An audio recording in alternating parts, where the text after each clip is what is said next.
Mesdames, Messieurs, bonjour à vous et bienvenue. Merci de nous retrouver pour ce nouveau numéro de Avec vous au quotidien qui va se pencher ce mois-ci sur la création et la reprise d'entreprises. Alors, qui sont les entrepreneurs de notre territoire? Pourquoi décident-ils de créer leur entreprise? Avec quelles précautions et quels points de vigilance?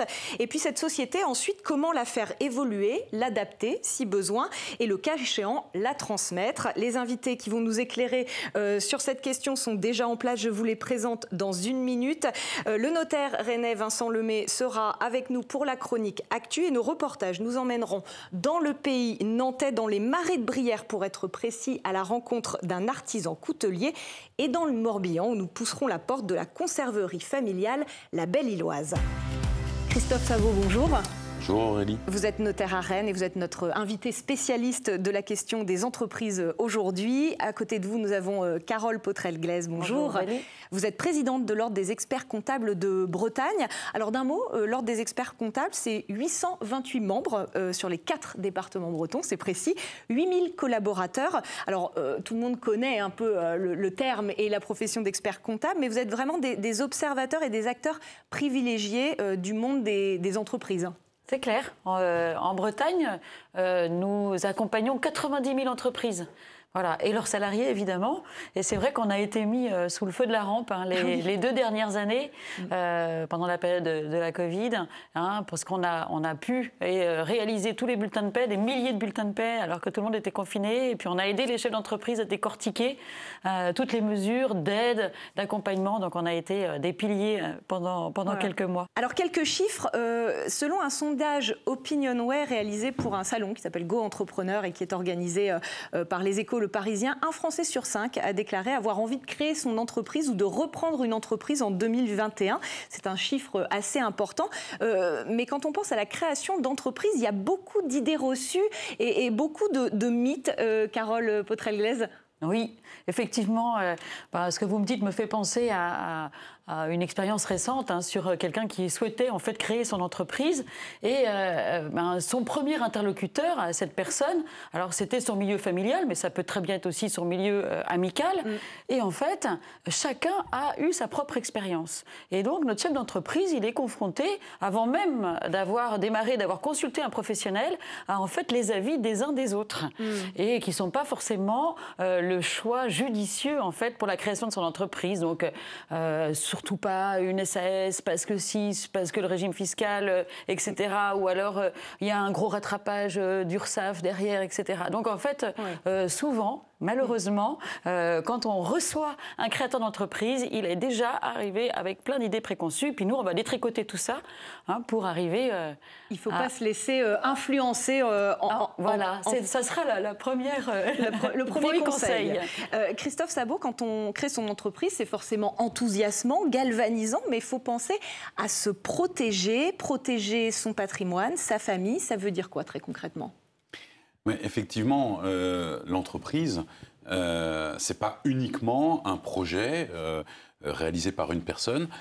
Ça a des conséquences. Ça a des conséquences. Ce projet peut avoir des conséquences, de bonnes conséquences, mais aussi des conséquences mauvaises sur toute la famille. Et donc, la première chose à faire quand on a un projet d'entreprise, qu'on a la volonté, le souhait de créer une entreprise, est d'aller voir son notaire, bien entendu son expert comptable également, mais son notaire pour regarder au niveau personnel s'il y a des choses à mettre en place pour protéger sa famille. Et par exemple, vous pensiez au contrat de mariage pour les couples mariés? Tout à fait. Dès lors que l'entrepreneur va se marier ou est marié, la première chose à faire, le premier pare-feu, la première protection contre l'insolvabilité si l'entreprise va mal parce qu'il y a une mauvaise période, comme par exemple la période de la Covid, où il y a des trésoreries qui peuvent être, comment dirais-je, un peu secouées. Voilà. Et donc il faut protéger sa famille par un contrat de mariage et bien entendu le Code civil nous propose tout un éventail de régimes matrimoniaux et le notaire va faire une sorte de costume sur mesure avec ce contrat de mariage en fonction des personnes et du projet d'entreprise. Pour ne pas qu'effectivement le conjoint ou la conjointe se retrouve dans l'obligation de rembourser ou de devoir... Exactement, parce que le régime légal qui s'impose à tous, si on ne passe pas voir un notaire, c'est la communauté de biens. Et si jamais, à un moment donné, il y a une faillite, la résidence principale peut être mise en vente pour rembourser les affaires malheureuses d'un des époux. Les comptes bancaires communs aux époux peuvent être emportés dans la tourmente, alors qu'avec un régime de séparation de biens, seul ce qui appartient à... Par exemple, si c'est l'époux qui est entrepreneur, seuls les biens propres de cet époux, ses propres économies, seront emportés dans la faillite. Un mot peut-être aussi sur, quand on crée l'entreprise, sur le fait qu'on puisse recevoir un don, un apport financier. Ça, c'est important de faire un point aussi là-dessus. Oui, parce que, mais on le verra avec Carole, souvent quand même pour lancer une entreprise, il faut un petit peu de trésorerie. Et donc, un parent peut aider l'entrepreneur en lui faisant un don de somme d'argent. Et il faut faire très attention parce que ce don, on va en reparler au moment du décès, pour la valeur que sera devenu ce don par la croissance de l'entreprise. Donc ça, c'est pas un cas isolé, ça arrive fréquemment. C'est clair. Alors c'est vrai que c'est pas grave quand on est seul, enfant unique, hein, mais quand on est dans une fratrie, ce qui a expliqué tout de suite, c'est qu'en fait, quelqu'un nous a prêté 10 000 €, c'est l'intégralité du capital de la société. Eh bien, au moment du décès des parents, si rien n'a été fait, eh bien, la valeur de la société sera ramenée, en fait, à la succession. Donc vous imaginez les conséquences. Donc pas grave quand on est tout seul évidemment, hein, mais quand on est une fratrie, ça peut avoir des conséquences. Surtout qu'on peut se protéger. On peut se protéger parce que alors pas quand on fait un don manuel, mais on peut le faire sous une autre forme. On peut, par exemple, un parent peut faire un prêt. Alors un prêt, c'est un document, c'est super simple, qu'on télécharge sur le site impôts.gouv et qu'en fait, c'est comme un prêt bancaire, mais entre frères et sœurs, cousins, parents, etc. Mais les choses sont écrites, dites, et ça permet la paix. De protéger. En fait, c'est tout simple. J'aimerais qu'on évoque les différentes possibilités de structure sociétaire. En effet, il n'y a pas qu'un seul modèle d'entreprise. Alors, on ne va pas faire une liste à la Prévert, mais Carole Potrelgues, peut-être, comment déjà choisir son statut ? En fonction de quoi ? Eh bien, en fait, comme vous l'avez dit, tout à fait justement, il n'y a pas un seul modèle. Il n'y a pas qu'un seul modèle, hein, donc il va y en avoir beaucoup, parce qu'on va avoir à choisir une société et on va avoir aussi à choisir un régime fiscal, qui est l'impôt sur le revenu ou l'impôt sur les sociétés.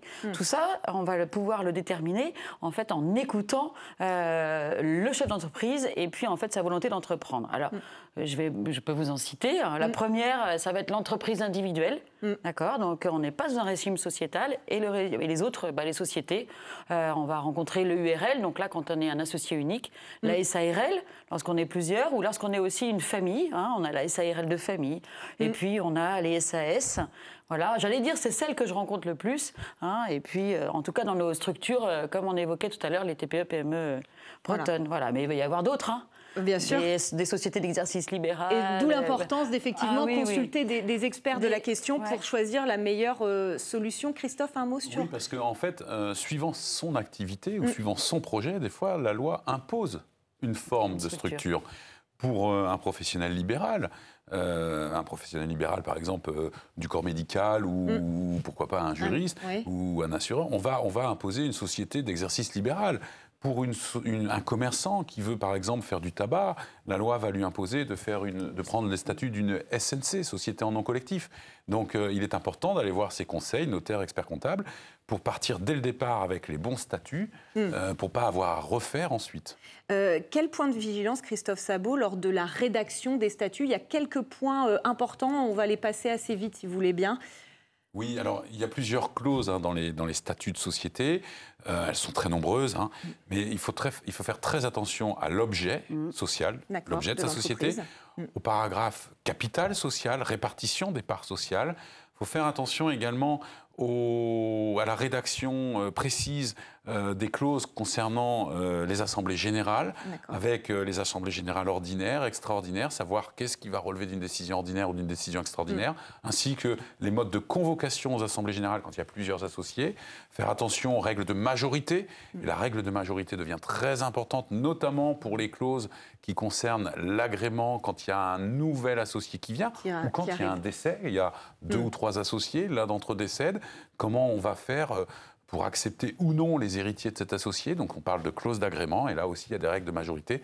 Il faut faire attention à tout ça. Et puis, en prévision d'une éventuelle transmission. Il faut faire attention, entre autres, aux clauses relatives au démembrement de parts sociales. Mais il y a encore plein de clauses. C'est pour ça qu'il faut vraiment aller voir son notaire. Voilà, c'est des sujets effectivement qui sont un peu complexes. On ne peut pas rentrer dans le détail, mais vous donnez déjà des pistes et des éclairages. Exactement. Alors avant de poursuivre nos échanges, je voudrais que nous illustrions tout cela avec un premier reportage. Nous avons rencontré un entrepreneur passionné, un artisan d'art même, Jean-Henri Pagnon. Il est coutelier et c'est dans les marais de Brière, près de Guérande, qu'il a trouvé l'inspiration grâce à un matériau d'exception, le morta. Seul aux manettes quand il a démarré en 2011, ils sont désormais 8 à œuvrer pour la création de ces couteaux. Rencontre dans l'atelier JHP de Saint-Amand-les-Eaux. Ces couteaux sont la fierté de Jean-Henri Pagnon. Ligérien d'adoption, c'est l'envie de posséder un outil typique de la région qui le fait passer de passionné de la coutellerie à professionnel, sans oublier la providence. Un jour, au hasard d'une lecture, en lisant le livre La Brière de Chateaubriand, Chateaubriand parle dans son livre du morta, le fameux chêne 5 fois millénaire qu'on retrouve directement sous les marais en Brière. Et j'ai trouvé ce matériau tellement exceptionnel que j'ai rêvé d'avoir un couteau en morta. Donc l'aventure part de là. J'ai déposé la marque, je me suis fait aider par des amis que j'avais ici qui sont des purs produits d'ici. Et c'est comme ça que tout a démarré il y a un peu plus de 12 ans maintenant. En 2011, il cumule son emploi de salarié et un statut d'auto-entrepreneur. Ce qui est très intéressant, c'est que ça permet de faire une étude de marché à ciel ouvert, une étude de marché pratico-pratique d'une certaine façon. Donc j'ai pu voir vraiment quel était l'intérêt des amateurs de couteaux, des gens qui partageaient ma passion par rapport à ma production et par rapport aux matériaux que je proposais. Un statut qui pendant 1 an a permis de mettre en route l'activité, mais qui n'a rapidement plus suffi. J'ai toujours rêvé d'avoir mon entreprise et je voulais avoir une vraie entreprise et pouvoir discuter avec des collègues, autres entrepreneurs, paysagistes, coiffeurs, bouchers, n'importe quoi, mais qui étaient sur les mêmes réalités que les miennes. On paye la TVA, on la récupère un petit peu aussi, on paye de l'URSSAF, on paye des charges, enfin, être vraiment dans une mécanique, dans un rouage d'entreprise. Pendant 7 ans, Jean-Henri travaille seul dans son atelier de 15 mètres carrés avant d'embaucher son premier salarié. Quand on est seul, on prend le salaire qu'on veut, et puis quand on marche un peu moins bien, quand il y a moins d'activité, on fait un peu ceinture. Enfin, ça ne regarde que l'entrepreneur qui est seul finalement. Mais quand on prend quelqu'un, on a la responsabilité de cette personne. Donc le premier salarié a été pour moi une source de stress absolument terrible.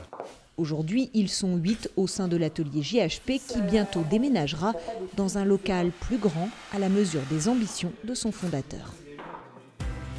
Deuxième partie dans notre émission, on évoque ce qui fait partie de la vie de l'entreprise et on va commencer par le changement de statut. On l'entendait dans le reportage, une évolution entre l'auto-entreprise et puis une société individuelle. Carole Potrel-Glaise, pourquoi est-ce qu'on y pense à ce changement de statut? Dans quelles circonstances? Alors, il va y avoir beaucoup de circonstances dans lesquelles on va pouvoir changer de statut, mais la bonne nouvelle, c'est qu'en fait, rien n'est figé. Et quand on a créé son entreprise avec tel statut, on a évoqué tout à l'heure, par exemple, le URL, rien ne nous empêche par la suite, parce que justement, on a un associé qui arrive avec également avec un atout, etc., pour l'entreprise qui va permettre son développement. Eh bien, on va être amené à changer, et j'allais dire sans grosse difficulté, les statuts de l'entreprise. Et justement, vous parliez d'associés. Il y a quelque chose qui s'appelle le pacte d'associés. Oui. Ça sert à quoi, très concrètement? Alors, le pacte d'associés est un document qui n'est pas obligatoire, mais qu'on va recommander, les professionnels du chiffre et les professionnels du droit, parce qu'il va permettre en fait de fixer des règles entre les associés. Alors, évidemment, il n'y a pas de liste, parce que là, sur les règles, puisqu'en fait, on va écrire un projet réellement entre deux associés. Ce qu'on va retrouver le plus souvent, c'est les règles d'entrée et de sortie des associés, la fixation du prix des parts, mais ça peut être aussi de l'organisation, qui s'occupe de quoi, de la gestion du personnel, plutôt de l'organisation financière, etc. Voilà. Ça vient en tout cas en complément des statuts, on l'a bien compris, c'est quelque chose qui peut se rajouter. Voilà, qu'on écrit en plus quand on s'entend bien. Oui. Donc voilà.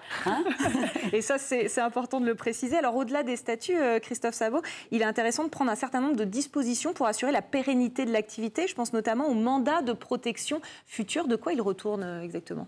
Oui, Aurélie, en fait, il faut que nos téléspectateurs prennent conscience que la vie est chaotique et que parfois on peut avoir des accidents. Et donc, du coup, le droit, à travers le mandat de protection future, permet au chef d'entreprise de stipuler pour lui si jamais il devient pour lui difficile, voire impossible de gérer l'entreprise. Donc il se rend chez son notaire, il rédige un acte notarié et dedans il va prendre des dispositions pour le cas où il se trouverait en incapacité. D'accord. Ça, c'est le mandat de protection future. Ce mandat de protection future peut être fait chez le notaire, mais également par un acte sous seing privé. Et puis, on a également le mandat posthume, qui doit nécessairement être fait chez le notaire. Et là, le chef d'entreprise va stipuler pour le cas où il viendrait à décéder. Il va donc désigner une personne en charge de la gestion de son entreprise pour une période déterminée, de manière à ce qu'à son décès, l'entreprise ne se trouve pas dans une situation délicate. Voilà. Et il faut penser à ça, notamment pour les salariés, quand même. Ouais. Dernière partie dans cette émission, une fois que l'entreprise vit bien, on va penser peut-être à la transmettre, parce qu'on ne veut pas la voir disparaître. Parfois, cette transmission, elle se fait dans le cadre familial. Juste un chiffre, en France, d'après un rapport de l'Institut Montaigne, 83% des TPE, PME, ETI et groupes sont des entreprises familiales. Alors, nous sommes allés dans le Morbihan à la rencontre d'une chef d'entreprise qui a justement vécu une transmission. Caroline Illier-Lebranchu a repris la société familiale La Belle-Illoise à 36 ans à la suite de son père. C'était en 2011. Ils ont travaillé ensemble pendant 5 ans avant cette transmission. 10 ans plus tard, la dirigeante revient pour nous sur cet événement à part dans la vie d'une entreprise. Reprendre La Belle-Illoise, l'entreprise fondée par son grand-père en 1932, n'était pas une évidence pour Caroline Illier-Lebranchu. Après des études en école de commerce, elle travaille pendant 8 ans à Paris chez IBM comme ingénieure d'affaires. Ce n'est qu'en 2006, après plusieurs années de réflexion, que commence la transmission. On s'est préparé avec un coach qui a travaillé avec moi, mais quelque part avec le donneur d'ordre qui était mon père. Et on a travaillé, il y a eu un avant que j'arrive à La Belle-Illoise, un pendant la période de transmission et un après la transmission. Accompagné par ce coach tout au long du processus, père et fils se donnent 5 années pour se transmettre l'entreprise. La dernière année, il la dirige à 2. Ce temps a permis une passation en douceur pour les salariés. Caroline est arrivée quelques années après moi et comme tout salarié, elle avait un poste, une fonction bien définie. Et ce qui lui a donné l'occasion de voir toutes les facettes de l'entreprise, les savoir-faire, le fonctionnement de l'entreprise. La passation a été fluide et naturelle, à tel point que je ne me rappelle même pas, moi, d'une date de changement de direction. Du temps, de la transparence et une grande confiance. Pour Caroline, voilà le secret de cette transmission familiale réussie. Il faut se préparer, mais il faut aussi que celui qui donne, qui transmet, ce livre, entre guillemets, livre, il ne faut pas se dire je garde un peu dans ma poche, comme ça on aura besoin de moi. Il faut à un moment donné se dire je livre tout ce que je peux livrer et ensuite à un moment donné il faut décider de faire confiance, pleinement confiance. Et moi j'ai eu cette chance inouïe que mon père m'a fait confiance, il m'a donné le bâton, il n'est pas revenu. Structuration, évolution du management, impact environnemental. 10 ans après sa prise de poste, Caroline s'inscrit toujours dans la continuité familiale, mais elle a fait aussi entrer l'entreprise dans une nouvelle ère. La société, qui fête ses 90 ans cette année, compte aujourd'hui 300 à 600 salariés selon la saison et 87 boutiques dans toute la France. Alors Carole Potrel-Glaise, ce sujet de la transmission, c'est un sujet, vous dites, un peu tabou. Pourquoi ? Bien, on a eu, moi j'ai connu dans mon exercice professionnel quelques surprises de gens chefs d'entreprise que je suivais depuis plusieurs années, et puis qui m'annoncent du jour au lendemain, ça y est, c'est vendu. Donc sans anticipation, sans en avoir même parlé, parce qu'une opportunité à un moment.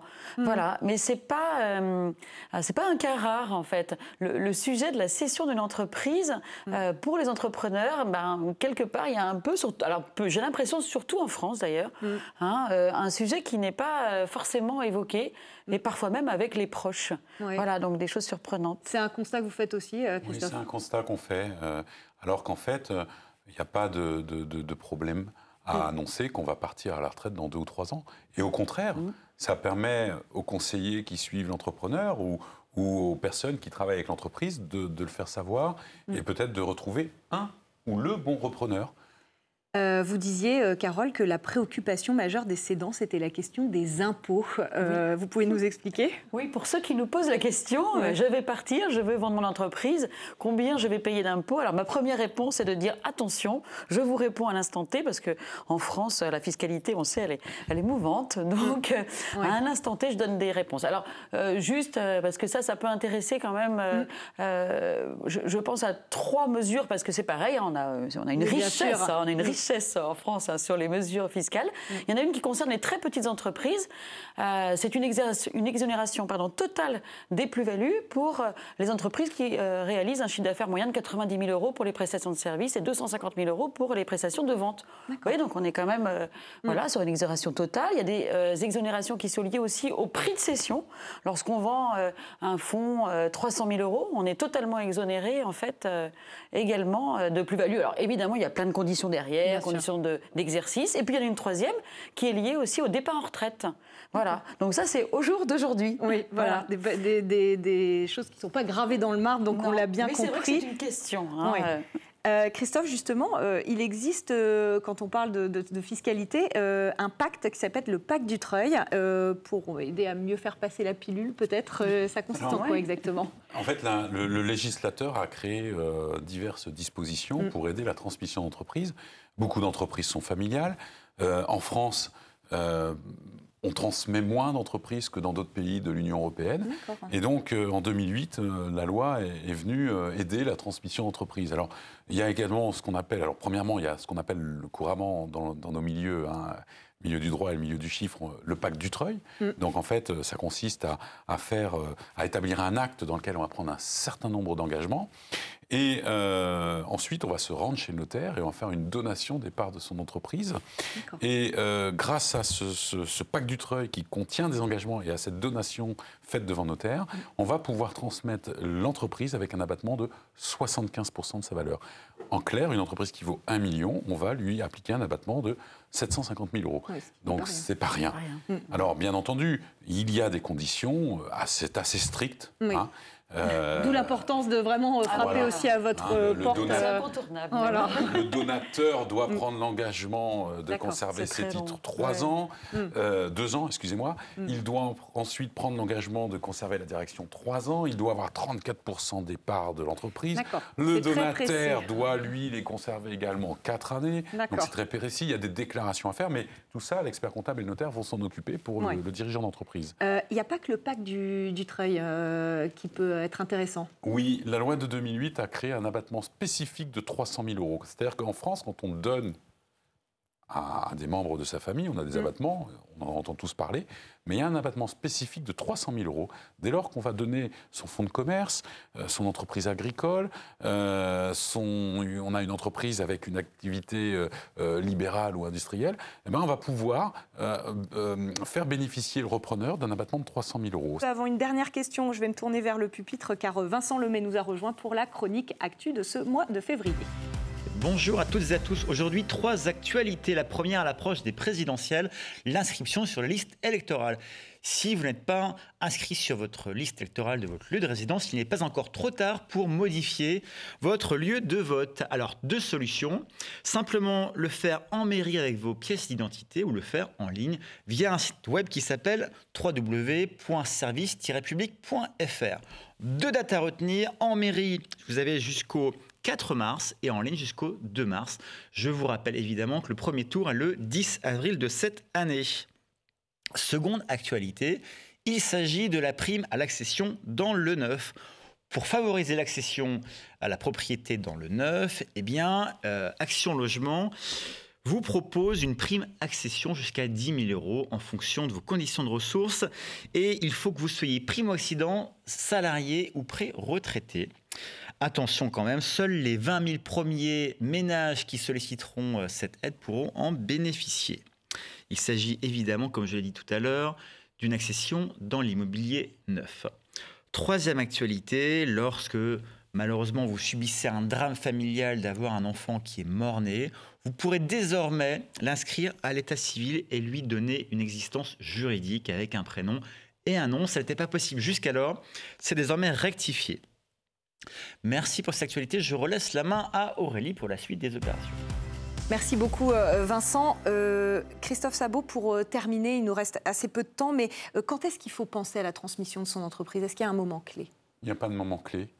Il ne faut pas voir que l'objectif fiscal, et donc pour moi, il ne faut pas penser à la transmission d'entreprise uniquement sur les quelques dernières années. Ça se prépare bien en amont, surtout qu'aujourd'hui, les nouvelles générations ont des aspirations différentes des autres générations, et je pense qu'il est bon d'essayer de les intégrer le plus tôt possible dans la société, de les aider à grandir dans la société, puisque elles vous accompagneront ainsi jusqu'à votre départ. Ouais, et puis, il y a des formidables opportunités, ça c'est clair. Ouais, et anticiper, c'est aussi favoriser le territoire, garder ces emplois sur les territoires, Carole. Exactement. Aujourd'hui, il y a une fuite de certains sièges sociaux de nos entreprises bretonnes, justement par manque de communication, par manque d'échange avec les professionnels, surtout qu'il y a sur le maillage territorial breton, il y a plein en fait de vecteurs qui vont favoriser justement les chefs d'entreprise à céder leurs entreprises, les mettre en relation, etc. Donc je crois que ça serait bien que les sièges sociaux restent chez nous, en Bretagne, et nos emplois, et voilà. Merci beaucoup à tous les deux une nouvelle fois pour vos éclairages. C'était concis et précis. On se retrouve le mois prochain pour un nouveau numéro d'Avec vous au quotidien. Nous parlerons de divorce et de faire les comptes.